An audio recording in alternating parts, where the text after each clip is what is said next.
عليكم ورحمة الله وبركاته. السلام ورحمة الله وبركاته. بسم الله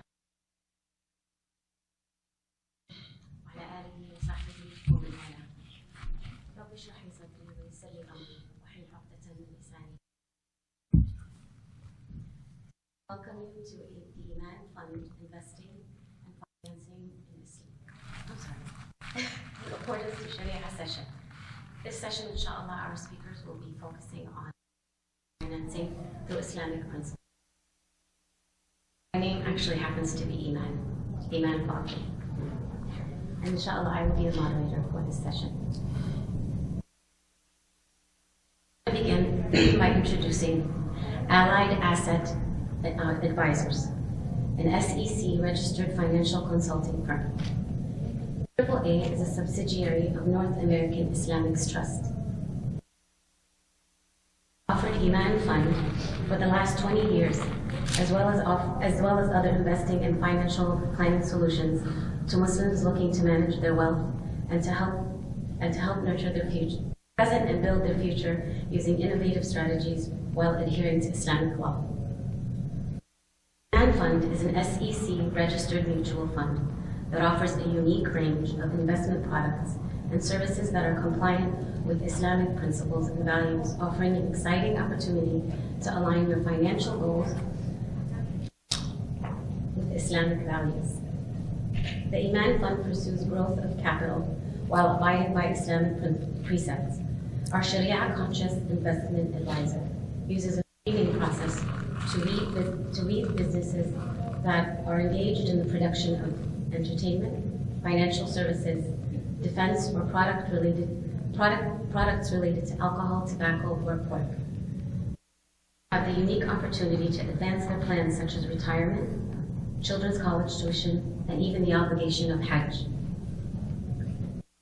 Mentioned earlier, AAA is one of multiple subsidiaries of North American Islamic Trust. MATE is a waqf since 1973. Also developed financial tools such as AAA that are compatible with Sharia law, as well as American law. Some of these subsidiaries are American Halal Institute, Islamic Centers Division, Islamic Centers Cooperative Fund, Crescent Cemetery, and American Trust Publications. Inshallah, we will be beginning the session with Brother Salah Ubaidullah. If you guys have any questions, inshallah, we will have a Q&A at the end when the speakers are finished. Okay.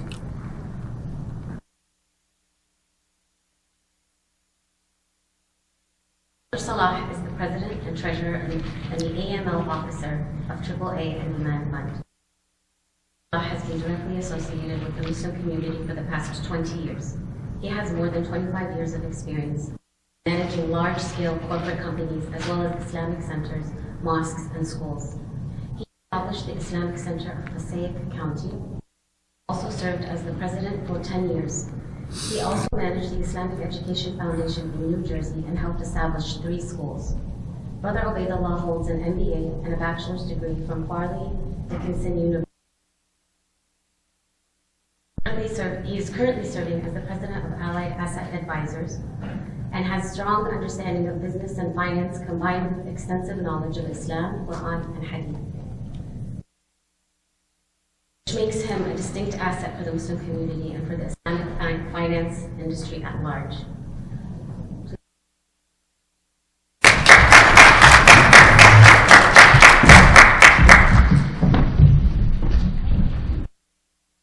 Assalamu alaikum wa rahmatullahi wa barakatuh. السلام ورحمة الله. Thank you, Sister Iman, for this nice introduction. It's a bit excited to read it, but alhamdulillah. When it comes to investing, the Islamic aspect of it, we have renowned scholars here, who will be talking about that Islamic aspect of it. I will be talking about the need for investing and the mechanisms and the vehicles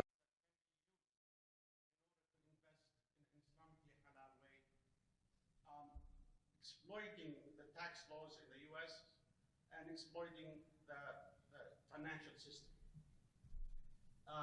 Everybody in this country especially, you have to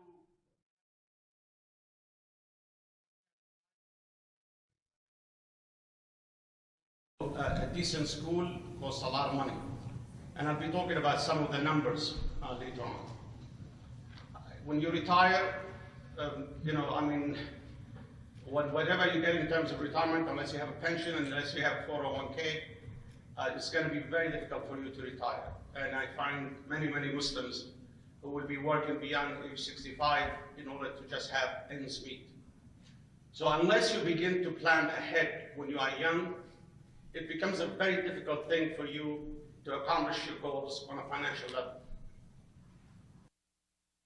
We are Event Fund, as well as AAA, is a division of NATE. And NATE is recognized by a lot of people in the 80s and 90s, and somewhat a lot of people do not know as much of the history of NATE.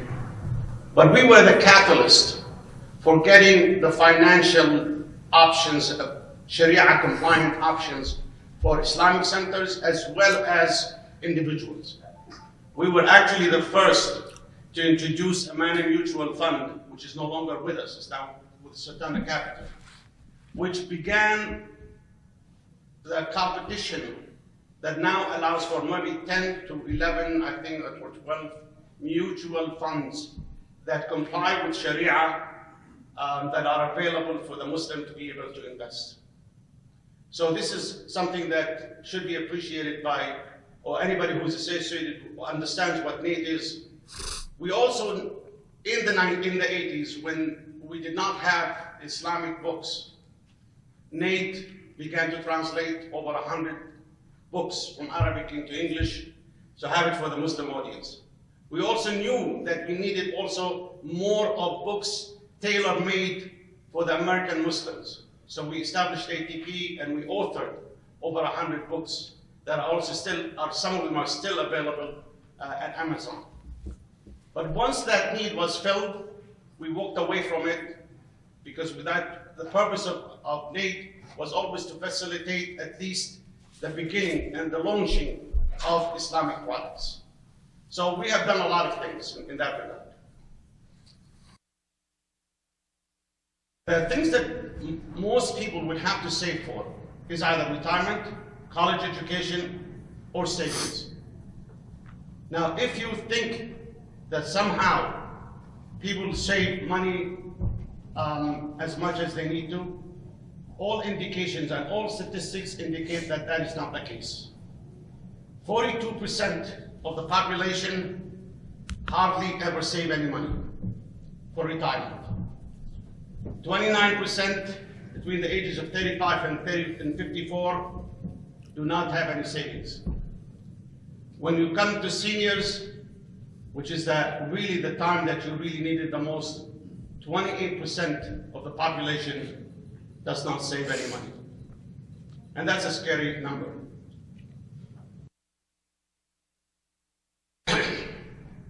Men usually fare much better than women in terms of savings. And really women should play a major role, especially those who are married, to be the catalyst, to push their husbands to pay attention to savings for kids, or to saving for retirement, or to even just general savings for a potential emergency. If you look at today's expenses for college, you would have to spend almost $300,000 to $400,000 on a decent school. Some people, are fortunate that their kids may be able to get a scholarship, and some may not. And especially if you go into medical school, those who are smart enough to be able to do that, most likely you would have to pay for it by the family has to pay for it. So you have to save the money. And saving the money, the key to the whole thing is starting as early as you possibly can. Now, there are a number of mechanisms to save for education. There is a plan called 529. Plan 529 is a state plan. It's sponsored by the state. It doesn't allow you a deduction for federal income tax purposes. So it doesn't save you money immediately when you put the money away for a 529 plan. But what happens is that it allows the money to grow tax-free. So when you take it out for education, it's all non-taxable. You don't have to pay any taxes on it. Now, if you have 2 children and you establish it for 1 child, you can establish it for 1 child, you can establish it as a general one. Then if the money is not used for the first child, you can use it for another child.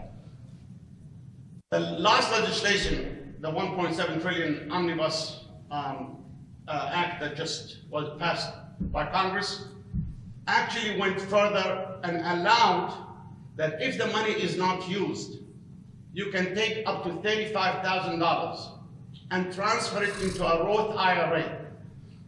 And anybody who understands Roth IRA is not taxable. If you actually open a Roth IRA, after 5 years, any money that you take from a Roth IRA would not be taxable. So that taking almost $35,000 that you may have in a 529 and put it in a Roth IRA automatically saves you taxes on that $35,000. So that is one way to save. The other ways of saving is covered tail. Covered tail is unfortunately limited to only $2,000 a year. It's also not deductible for income tax purposes, but it allows you to have it grow tax-free. So that is also a good thing.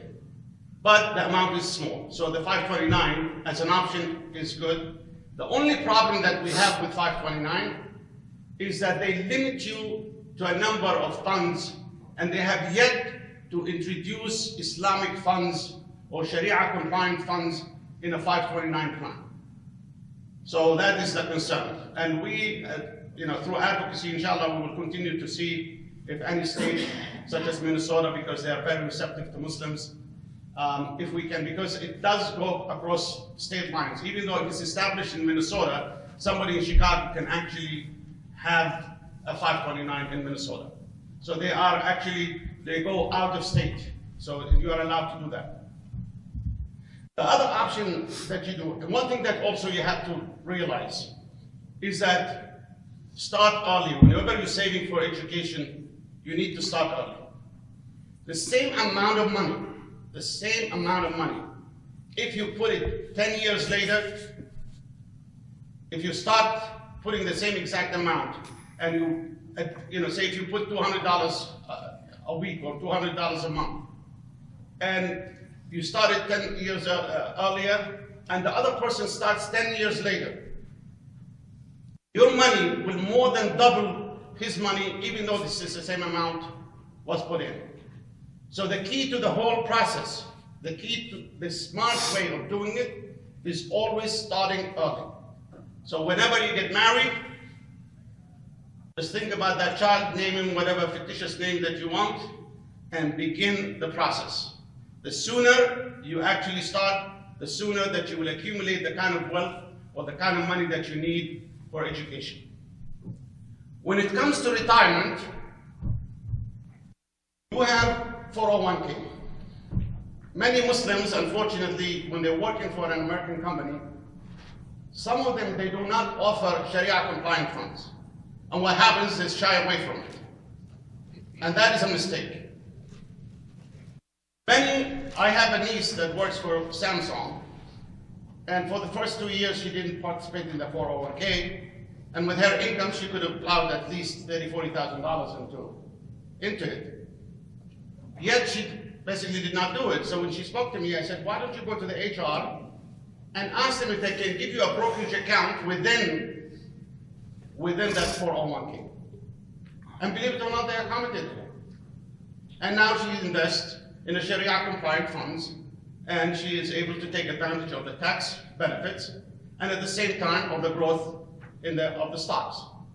So that's one way to do it.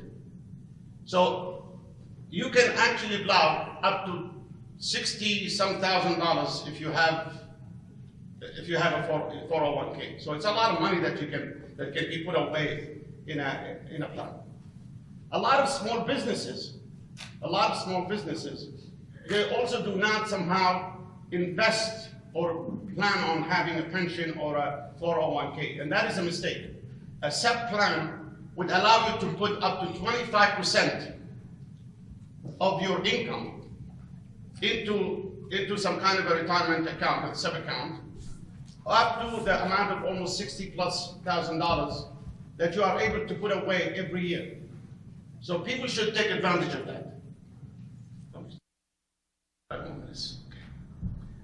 Really, I mean, from a tax consequences and all of that, it's very detailed, and I cannot go into the details of the limitations and all that. But I will give you after the presentation, if anybody has any particular question on taxes or consequences of that, of doing some of these things or how to do it, I'd be more than willing to help them out. The other thing is that for individuals, if you have a 401k or if you don't have a 401k, you are allowed to establish an IRA and put up to $6,500 into it. And if you are over 50, you can add another $1,000. If you are in next year, it's actually going up by another $1,000. So you can put up to, if you are over 50 years old, you can put up to $7,500 into an IRA. The IRA is tax deductible, but it doesn't grow tax-free. When you begin to take it, you have to actually pay taxes. But what's nice about the 401k and also IRA, there are provisions in it for withdrawals due to a hardship. In a 401k, if the plan established certain rules in it, where it allows for a loan, it allows for hardship withdrawals, you can actually set it up so that you can take a loan out of it if you need to, or you can actually take what they call a hardship withdrawal. You can do that for educational expenses. You can take that for medical expenses.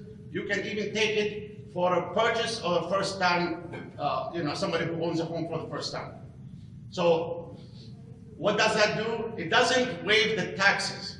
It waives the penalty of 10% that is usually imposed on anybody withdrawing any money prior to the age of 59 and a half.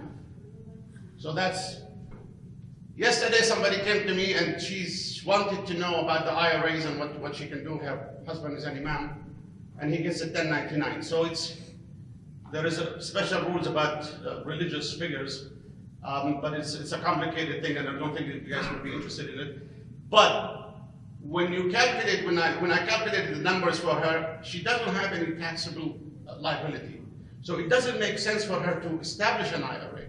It would make sense for her to establish a Roth IRA, because a Roth IRA, even though it's not deductible, because you don't get the benefit, even if you deduct it from taxes, because none of your income is taxable, then at least it allows it to grow tax-free. And after 5 years, you can take that money, if you need to, you can take that money and it would be non-taxable. So that's a very important distinction.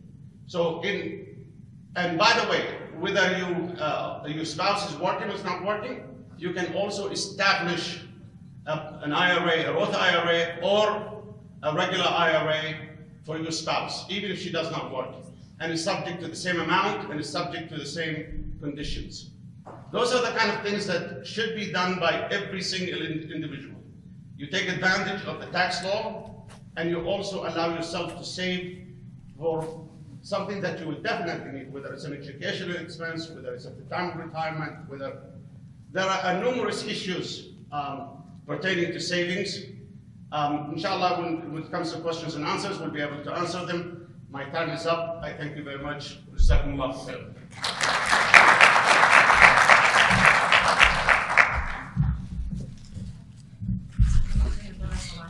يعطيك العافية. Very insightful, especially for the young couples and who have children. Mine are all grown in college and their last few years of high school.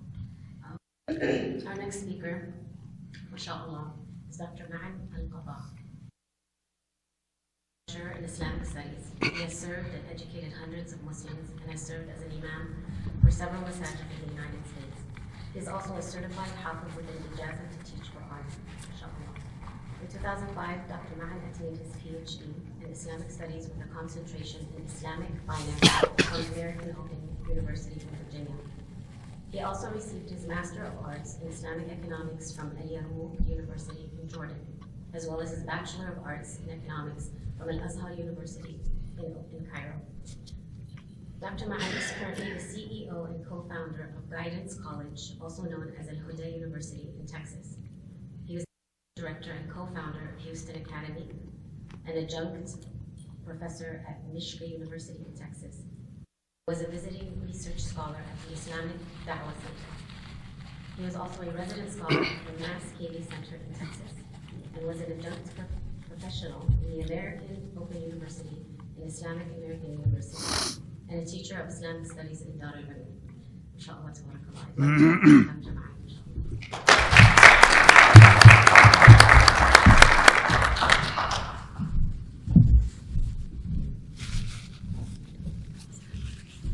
السلام عليكم ورحمة الله وبركاته. وعليكم السلام ورحمة الله.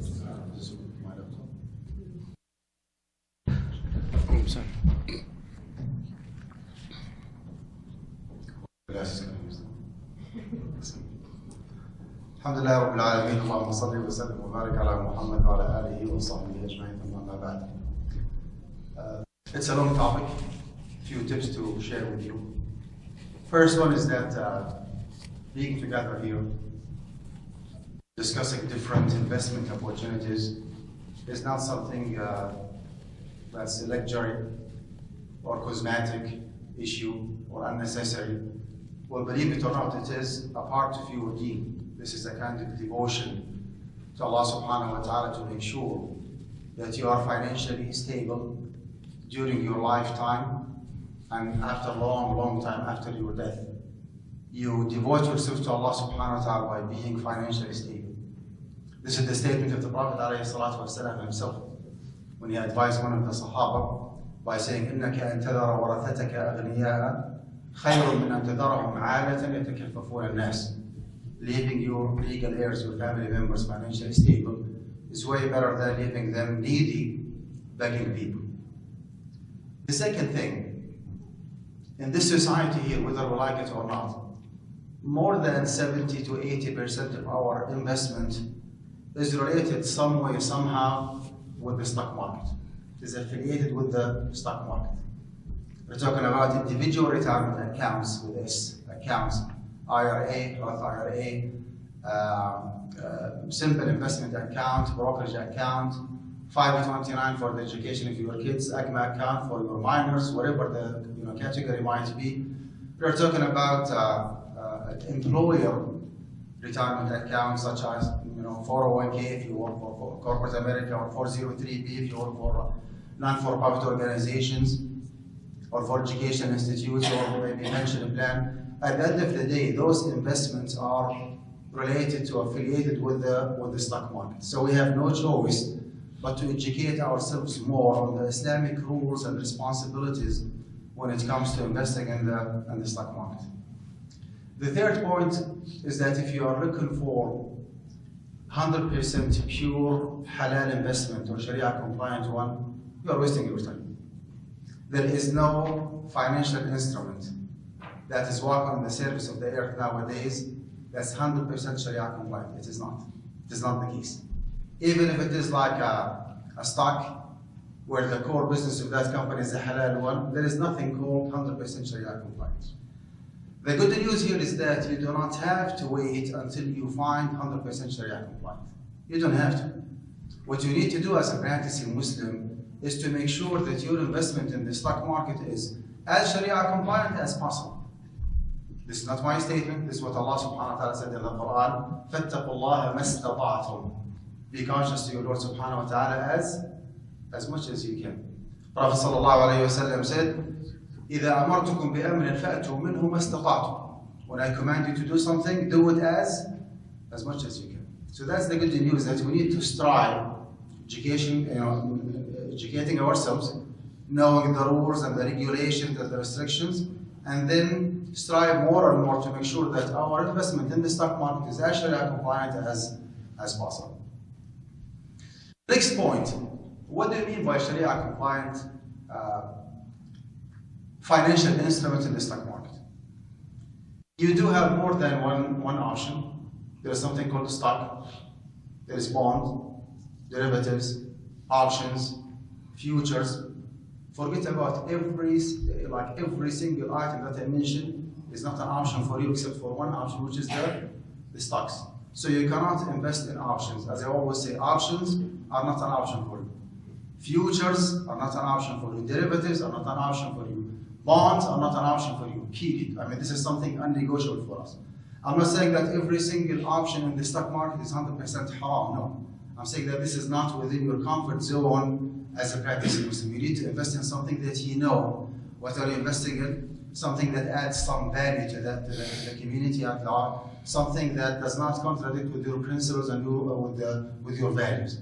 So again, no options, no derivatives, no bonds, nothing. You have to limit yourself to stocks. Now within the stocks options, there are certain limitations that we need to take into consideration. Number one, the core business of the company has to be a halal one. Core business of the company, the main business, core business of the company has to be a halal one. But this is like an insufficient criterion. Which means, in other words, that even if you are 100% positive that the core business of that company is halal, this does not mean by default that that stock is a halal one. I'll give you an example.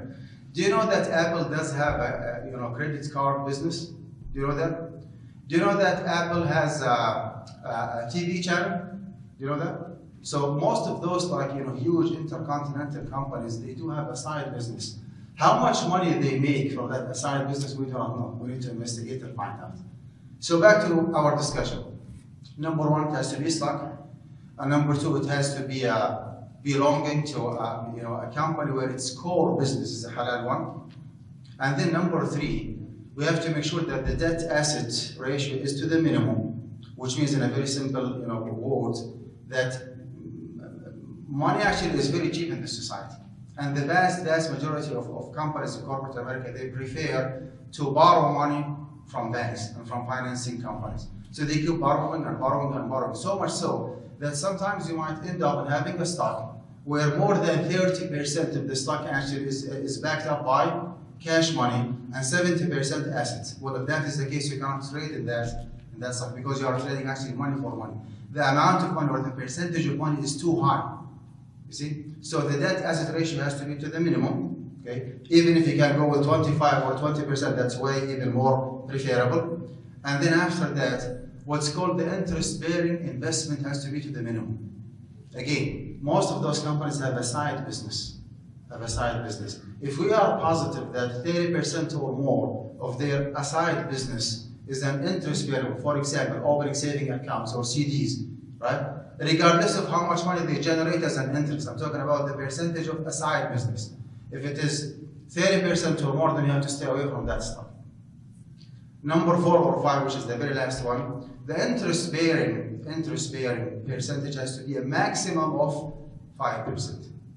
Now the question here, how can I know as a very common investing Muslim? I mean, I'm not that educated in Islamic finance.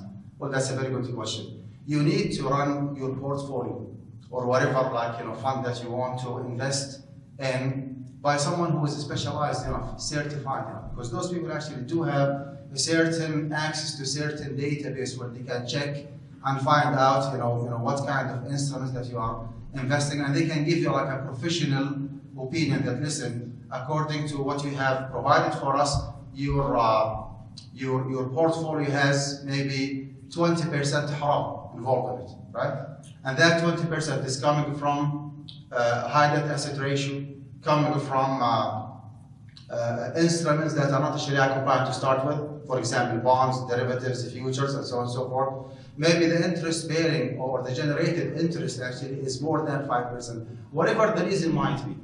If you can avoid, or if you can custom design, if you wish, your portfolio, your fund, and just pick and choose whatever you think is a Sharia compliant, then you have to go for it. Remember the ayah, فَاتَّقُوا اللَّهَ مَا اسْتَطَعْتُمْ. What if you reach to a conclusion that you cannot touch that portfolio? It is what it is. You sit with your financial advisor, okay, in the company that you work for, and he tells you or she tells you, listen, you have portfolio number 1, number 2, number 3, number 4, and number 5. You just pick and choose whatever you want. right? You do not have the luxury or the authority to pick and choose or to custom design your own portfolio. Well, your job is to find out which one of those different portfolios is the most Sharia compliant one. If you can know, go for it and make a decision. If you cannot, maybe you can run that portfolio by someone, again, who is specialized enough to tell you that, listen, this one actually is the most Sharia compliant one. What if you reach the conclusion that, again, you do have 20% haram, like pure haram investment in your investment account and stock market? Do you have to compromise the whole account because it's not a Sharia compliant? No. Please, do me a favor, do yourself a favor, do not compromise or waive your investment account in the stock market. Okay? If you want to be really, really on the right path and follow the spirit of the Sunnah of the Prophet ﷺ, just keep striving to keep that investment as Sharia compliant as possible. If you reach the conclusion that, well, the minimum that I can go with is 20% haram, bonds, derivatives, whatever the reason might be, then the only thing you need to do is to dispose 20% of the profit or the growth profit of your portfolio, and then you pay zakat on the rest of it on an annual basis, and you should be good to go. One more time. If you reach to a conclusion that you have 10% haram, untouchable, you cannot change it, you cannot drop, you cannot. Keep everything as is, and you need to dispose or to get rid of 10% of the profit. Okay? Not the market value, not the profit of your portfolio, and you pay zakat on the rest of it, and you should be good to go. This is the best you can do. Next point. 5 more minutes plus that, so next point is we do have more than 10 different what is called Muslim-owned mutual fund companies. Sometimes they are labeled as ethically responsible, socially responsible mutual fund companies. Definitely, they are striving, doing their best to offer as Sharia compliant options as possible. The challenge that you are facing here is that the majority of those companies do not have an active Sharia advisory and supervisory board or consultant, like someone who's really heavily involved, okay, in that company, and he or she does what's called the Sharia audit, like periodically, maybe once a year, maybe twice a year, to make sure that all these standards that we set together as Fiqh Council are implemented accurately, right? So this is one of the challenges that we need to think about. When you want to make a decision, okay, it's all about trust. If you know the people in charge of that individual mutual fund company, and you know that they have an active Sharia advisory and supervisory, board that is really heavily involved, and again, like doing what is called the Sharia audit, making sure that, yes, whatever we set as rules, as requirements, are implemented 100%. If that is the case, then this is actually a good option for you. Something else to think about. If you're like struggling with those,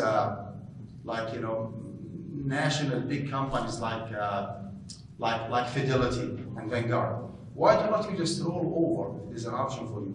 Why do not you just roll over your retirement account to any of those mutual fund companies that own and run by Muslims? If that's an option for you, then go for it. They will take the whole package on your behalf from A to Z. They will make sure that your portfolio is as Sharia compliant as possible. And if there is like any certain percentage of haram, they will bring it to your attention. If you want them to get rid of that, haram money, they can do that. If you want them to pay zakat on your behalf, they can do, calculate zakat and pay it on your behalf. So this is briefly actually what I have in mind. Maybe you do have some more questions. I'll inshallah more than happy to address them if I have knowledge and if we have enough time to answer these questions. Thank you so much. Assalamu alaikum wa rahmatullah.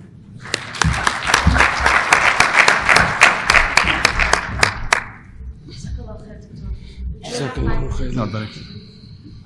Anyone does have any questions, if you can just approach the microphone, inshallah, our speakers will be able to I'm thrilled that there's a bunch of options of funds that you can buy in brokerage accounts, but the expense ratios are just higher than average for their category. What can these funds do to try and lower that expense ratio? ممكن تستعمل خير.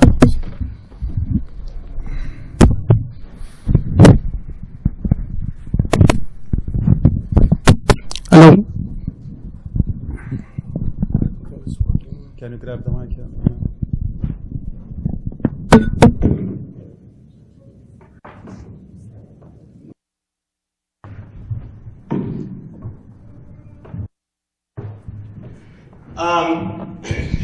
With us, the bigger the mutual fund, the smaller usually the amount, because you're dividing a certain amount of fixed expenses over a larger number, so it declines. When you have a smaller one, it usually goes up. With us, with Iman Fund, we actually charge 1% for NATE. That expense ratio, you could consider it to be a sadaqah, because what we do is whatever money we make out of NATE, out of the Iman Fund, we use it to subsidize the Waqf program to help Islamic centers. NATE, by the way, offers Islamic centers interest-free loans, the ones that are part of the Waqf system. We also offer them what we call the Islamic Centers Cooperative Fund, which actually allows Islamic centers to invest their money while the principal and whatever accumulated earnings are always protected. So that's one. But we are trying to expand AAA offering. So inshallah, very soon we will be offering an ETF index fund.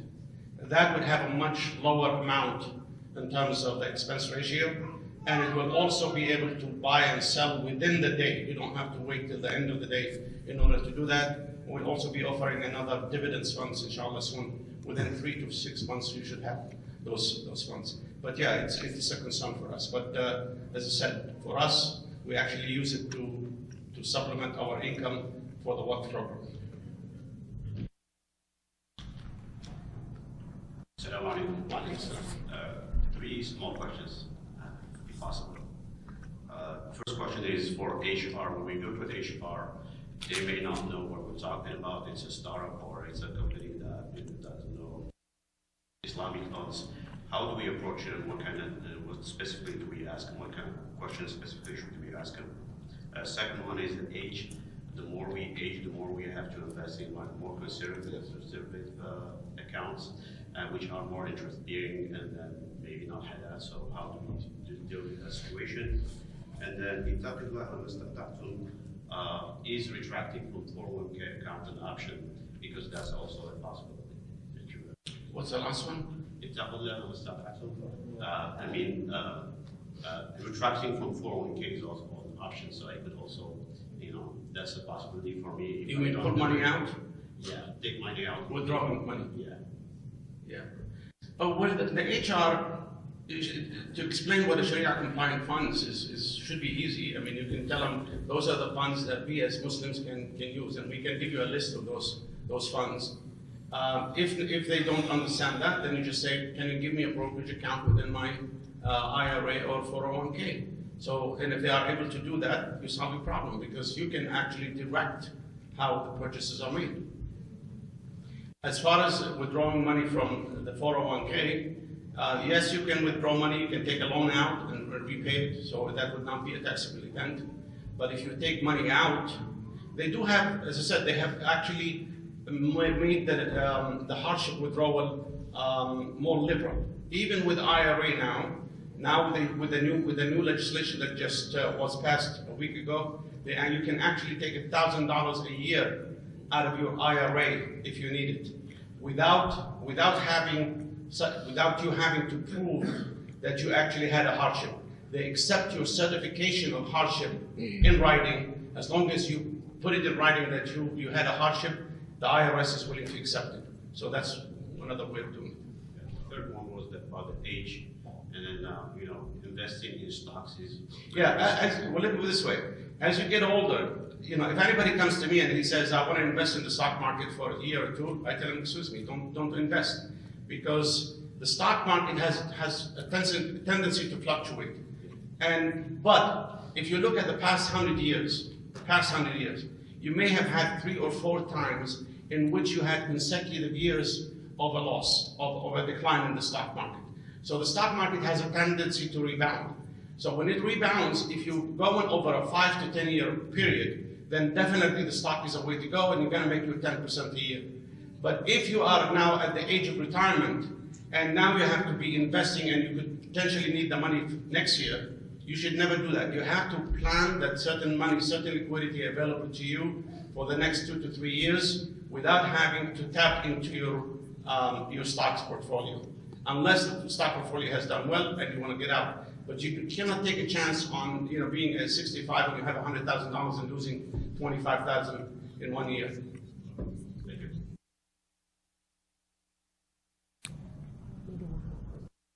One more question?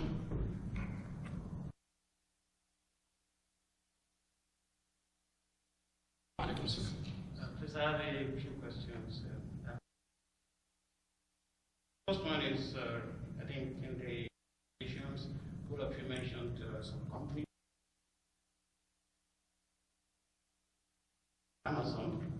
So some new employees who join this company, they get options. The category you mentioned. Question, if somebody has been investing in some of these bonds,